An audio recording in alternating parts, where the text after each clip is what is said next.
आदरणीय प्रतिमा रुतेश्वरी देवी जी, मातृस्वरूप निर्मलाबेन,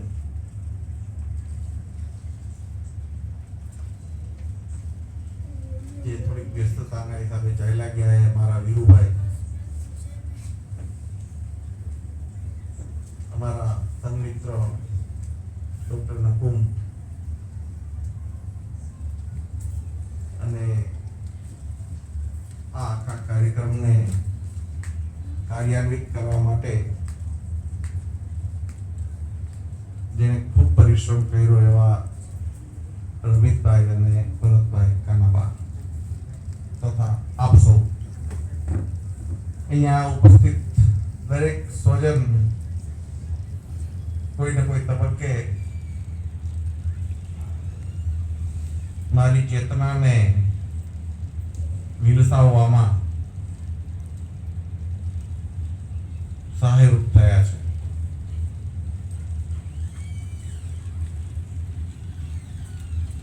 હું જામનગરના મિત્રોને તો ખૂબ જ ખાડી ફેંકો હતો કે ભાઈ એમાં સન્માન કરવા જેવું કંઈ છે નહીં.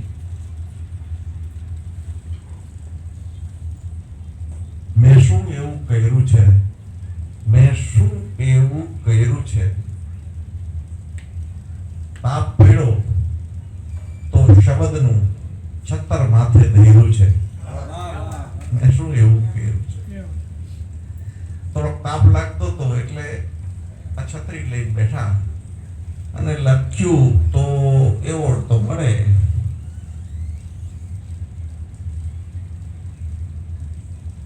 અને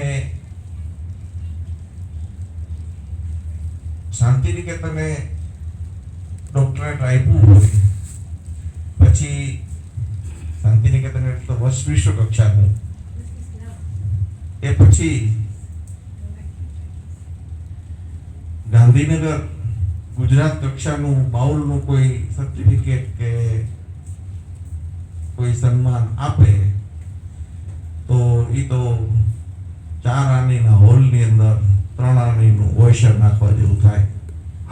એમાં કાંઈ બહુ ઉછળીને તાલીઓ વગાડવા જેવું રાજીપો વ્યક્ત ન કરવાનો હોય, એક સમ્યકતા હોવી જોઈએ.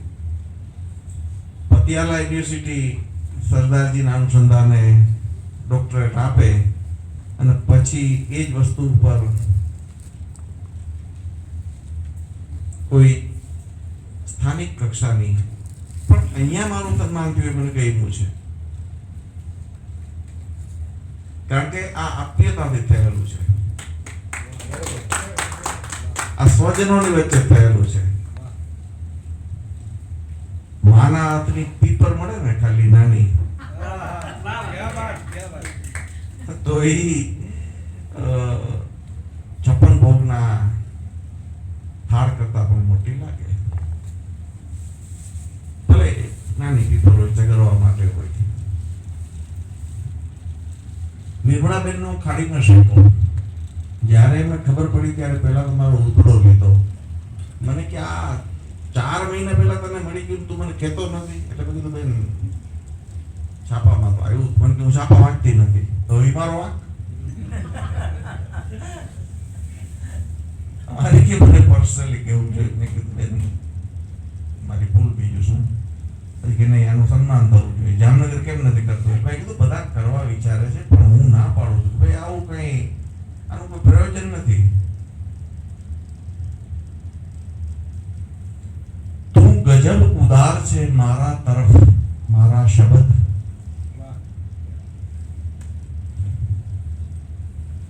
શબ્દને અનુસંધાને 1994 સાલમાં એક શેર લખેલો છે કે તું ગજબ ઉદાર છે મારા તરફ મારા શબ્દ.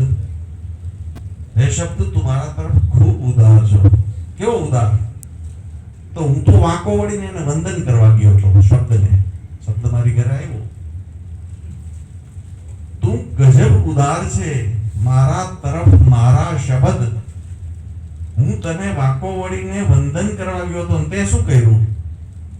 તું ગજબ ઉદાર છે, મારા તરફ મારા શબ્દ, હું તને નમવા ગયો તે તાજ પહેરાવી દીધો.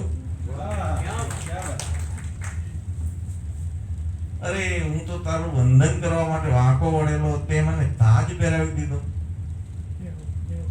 એટલે આ તાજ અકરામ, આ ઇનામ ન લઈએ તો ઘમંડીમાં લેખાઈ જાય, એ ડર લાગે. એટલે નીચમાં વાગે તો નીચમાં નાચવું, જલતીમાં ભાઈ જલતી, જેવું વાગે એવું નાચીએ છીએ. અને એવું જો ન કરીએ તો બાઉલ ભેગા રહ્યા ના કહેવાય. બાઉલ લાજે અમારી પાસે આટલું નથી શીખો. ઉન્મુની સ્થિતિમાં જીવતો બાઉલ જ્યારે ભિક્ષાટન માટે નીકળે અને શેરીની અંદર કોઈ એને એમ કે બાબા કુછ નહીં, આટલા બધા છે એમાં હું એક જ માણસથી આમાં ડરું છું, કારણ કે আমার বাংলার উচ্চার, আমার বাংলার বাত, ઉચ્ચારણ और બાંગ્લાર બાત શામતારા બેન જાની તો જે સાહેબના ગુરુ છે ને, સાહેબના ગુરુ કીધા એ બહુ સારી બંગાળીમાં ભણેલા છે. બાકી તો બધા તમે હું ગમે એ બોલું તમે હાથ પાડવાના, બંગાળી આવડતું નથી, એમ જ મારું હાલે છે. એવું નથી, શાંતિ કે તમે દર વર્ષે એક વ્યાખ્યાન દેવા જાઉં છું, એટલે આવું એવું હલતું નથી. ઢાકામાં એક ગયા વર્ષે ગયેલો શહીદ દિવસ ઉપર, પણ સંતારાબેન આવ્યા. પ્રત્યેક મારા પ્રોગ્રામમાં, પ્રત્યેક બાઉલના પ્રોગ્રામમાં હું ખંભાળે જાઉં તો આ જય ફોઈ બેન એનો બંગાળી પ્રેમ, કારણ કે બંગાળી ભવાનીપુરમ ભણેલા છે એટલે આવ્યા છે. કેટલી વ્યક્તિઓ અહીંયા છે. આ સાહેબનો તો મેં મારા પુસ્તકમાં સૂફી કથાઓમાં ફોટા સાથે ઉલ્લેખ કરેલો છે. જ્યાં ઈરાની માનુનીઓનો ચહેરો જોવાની છૂટ ન હોય ત્યાં આ માણસે 12-15 વર્ષ લગી એની પ્રસૂતિની સર્જરી કરી છે. ઈરાની સ્ત્રીઓની પ્રસૂતિ મોઢું જોવાની છૂટ ન હોય ત્યાં એને પ્રસૂતિ કરી છે. ગાયનેકોલોજીસ્ટ એ સાહેબનું એવું પ્રદાન, જે મેં સૂફી કથાઓ લખી તો અમારા શિવચંદ્ર વિજયજી મહારાજ સાહેબ બહુ વિનમ્રતાથી પણ એમ કે ખરા કે આની અંદરથી 5 સૂફી કથાઓ ક્યાંય આગળ પ્રિન્ટ થયેલી કોઈ ભાષામાં હોય મારી પાસે લાવો તો હું તમને 5 દ્રમ આપું. સોના હોતા દ્રમ એટલે 5 વાર્તા લઈ આવો. આવું જાહેરમાં એ માણસ બોલે, રેકોર્ડ ઉપર છે. એટલે અપૂર્વ કથાઓ બધી ક્યાંથી આવી તો બાઉલમાંથી લઈ આવ્યા, એની પાસે રહેલા પુસ્તકમાંથી. એની અંદર કેટલાક શબ્દો એવા હતા કે જે ગામઠી હોય. હવે ઈરાનના ગામઠી પહાડો ઉપર ચડી ગયેલા માણસોના પર્સ ને પુરુષ ને એ બધી ભાષાઓના એ ક્યાંથી બાઉલ બોલે, પણ મને અર્થ ન સમજાય. એમાં આ માણસે મને ખૂબ મદદ કરી. લાગે એમ કે આ કઈ જાણતા નહીં હોય, પણ એટલી બધી વિદ્વત્તા છે એની અંદર, એટલી બધી વિદ્વત્તા છે.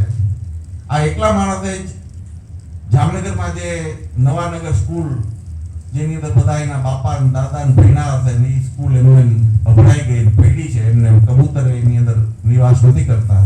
એ સ્કૂલને હેરિટેજ આપણે જાહેર ન કરી દઈએ કે આ માણસ જેવી સ્કૂલને એકલો હેરિટેજ જાહેર કરાવે. આ ખંભાળિયા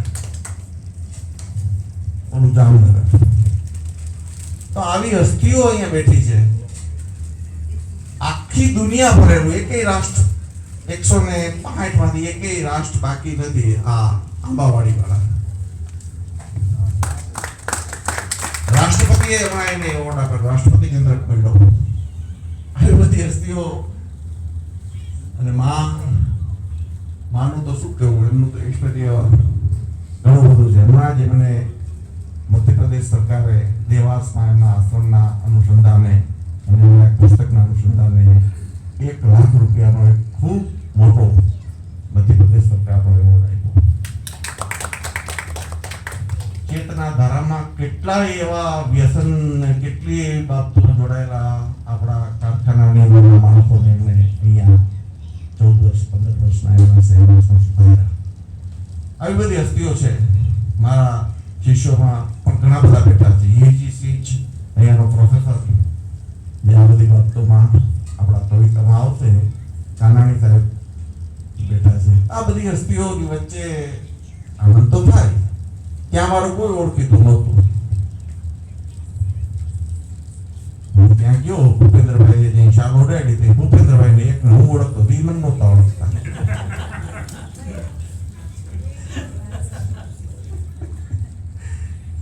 એને એમ હતું કે કોક છે, મને પૂછી લીધું હતું કે બાવાનું શું છે, બાવાનું નહીં બાઉલનું. ભૂપેન્દ્રભાઈ બ્રહ્મજી બહુ છે, મને બહુ તમે પૂછ્યું ફોટોગ્રાફ લે છે ને એની તો તમને હું કોણ છે એ વર્ણન કરીશ તો તમને એમ થશે કે આ માણસ આવું કામ કરે છે. એ ભરતભાઈ નામ છે એનું. અને વાયરા વન વગડામાં વાતાતા વાવા વંટોડિયા ગીત સાંભળ્યું છે?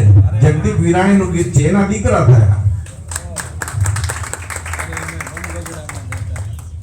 જગદીપ વિરાણીના પુત્ર છે.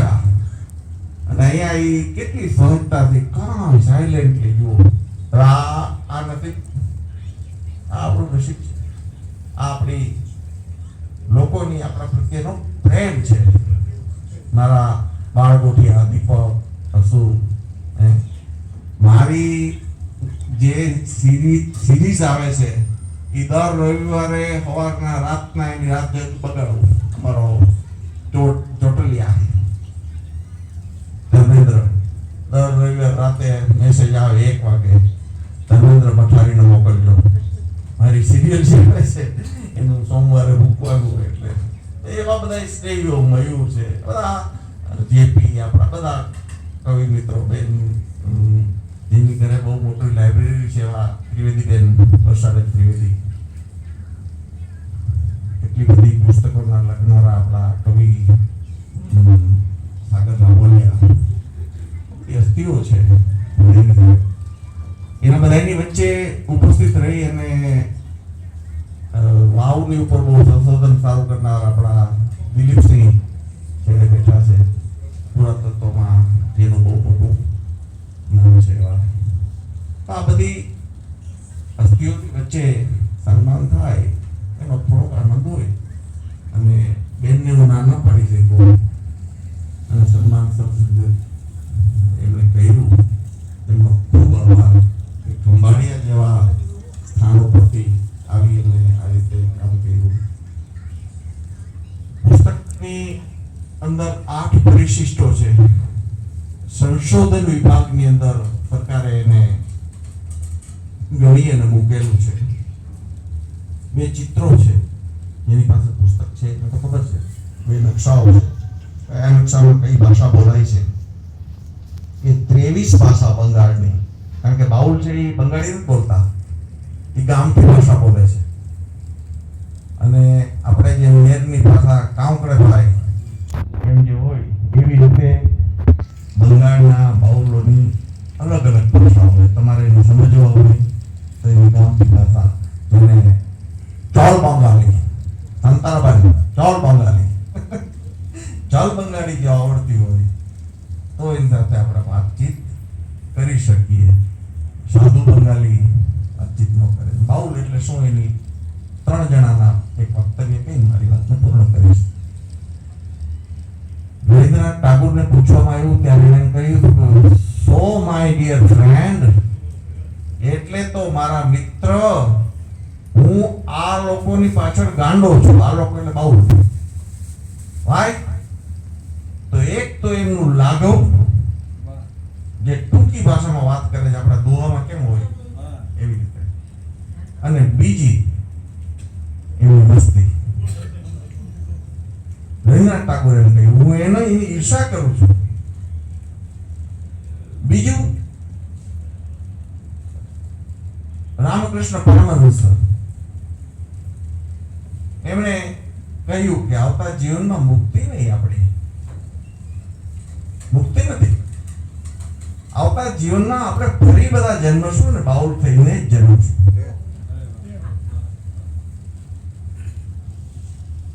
ત્રીજી વિભૂતિ ચૈતન્ય મહાપ્રભુ. એમાં 3 વખત ઉલ્લેખ કરે છે ચૈતન્ય ચરિતામૃતમાં કૃષ્ણરાજ કવિ. 3 અંતિમમાં અને પ્રારંભમાં. હવે આ બધાને બાઉલ થવાની ઈચ્છા હોય તો બાઉલ તત્વ કેવું હશે એટલું જ ખાલી આપણે વિચારવાનું. અને 50,000 બાઉલો આ બંગાળ અને બાંગ્લાદેશમાં ફરે છે. આપણે તો એમાંથી 3,000-3,500 ને મળી ચૂક્યા છીએ. હજી 47,000 બાકી છે. હવે થાય એટલો સમય પણ નથી. 65 વર્ષની ઉંમરે હવે કેટલું ફરક.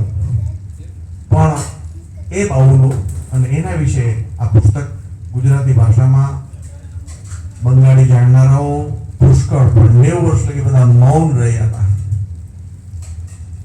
બાઉલની કોઈ વાત કોઈએ કરી જ નથી. 90 વર્ષમાં 80 પાનાનું એક પુસ્તક ફક્ત આ 90 વર્ષમાં પ્રગટ થયું. 1920 થી માંડી અને 2010 સુધીમાં. એ પછી મારા 2,500 જેટલા પેજમાં 10 પુસ્તકો પ્રગટ થયા અને લોકો એને ખૂબ પ્રેમથી વાંચ્યા અને વધાર્યા. એનો આનંદ છે. હજુ પણ આ યાત્રા અનંત રીતે ચાલી શકે એટલો આપણી પાસે સામાન છે અને એટલું વહેંચતા રહેવું એમ મને જૈનાચાર્ય શિવચંદ્ર વિજયજી મહારાજ સાહેબનો આદેશ છે કે કંઈ પણ એક પણ કથાકારે સાથે લઈ અને સ્વર્ગમાં જવાનું નથી, બધું જ અહીંયા આપી જવાનું છે. એટલે કારણ કે એને એમ કહ્યું છે કે જે બ્રાહ્મણ પોતાનું જ્ઞાન લઈ ચિતા ઉપર ચડે એ બ્રહ્મ રાક્ષસ થાય. એને મારે બ્રહ્મ રાક્ષસ નથી થવું. ઘણા તો એમ કહે છે કે અત્યારે જ પૂછો પણ જે હોય પણ મારે બધું આપીને જવું છે.